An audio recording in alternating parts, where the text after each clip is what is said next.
Welcome back to the second episode of our podcast series on the use of leather in Adidas' products. On today's episode from Beyond Leather, we will be diving in deeper to understanding the animal welfare and environmental implications related to this topic.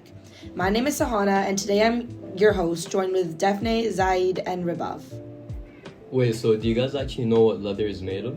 Within the leather industry, leather can be made from cows, pigs, goats, and sheep, as well as from exotic animals such as alligators, ostriches, and even kangaroos. Okay, so where do these companies get their leather from? Is it all from the US and Canada? Well, actually, no. Companies, including Adidas, actually gather their materials from other countries, mostly located in Asia. This includes Pakistan, India, Indonesia, and Vietnam. This brings up a problem that within these countries, animal welfare laws are either non-existent or not enforced very well. Do you have any examples that show the problems with animal welfare in those countries? Yeah, I actually do. So in India, a PETA investigation found that workers break cows' tails and rub chili pepper and tobacco into their eyes in order to force them to get up and walk after they collapse from exhaustion on the way to the slaughterhouse. But even in the United States, many animals who are killed for their skin are faced with environments of extreme crowding, deprivation, castration, branding, and tail docking without any painkillers. This is why this topic is so important to discuss, not only for Adidas, but for all fashion and sporting equipment companies that continue to use real leather for their products. With each pair of Adidas cleats that are made and marketed for consumers to buy, an animal is faced with a lifetime of suffering horrible conditions and deaths. Looking at this issue through an environmental lens, animal farming is a significant contributor to climate change. I've heard that some companies and consumers think that leather is an otherwise wasted and worthless byproduct of the animal farming industry.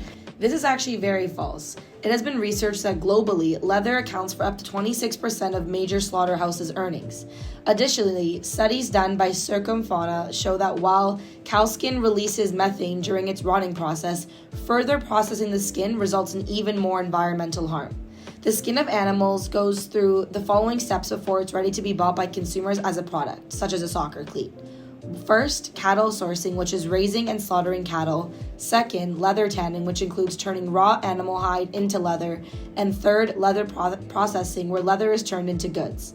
A report from the European Commission found that tanning 1 kilogram of leather uses up to 2.5 kilograms of chemical substances and up to 250 liters of water, and generates up to 6.1 kilograms of solid waste. But I've seen that Adidas reports to use eco-friendly materials and comply with the regulations of the Leather Working Group certificate.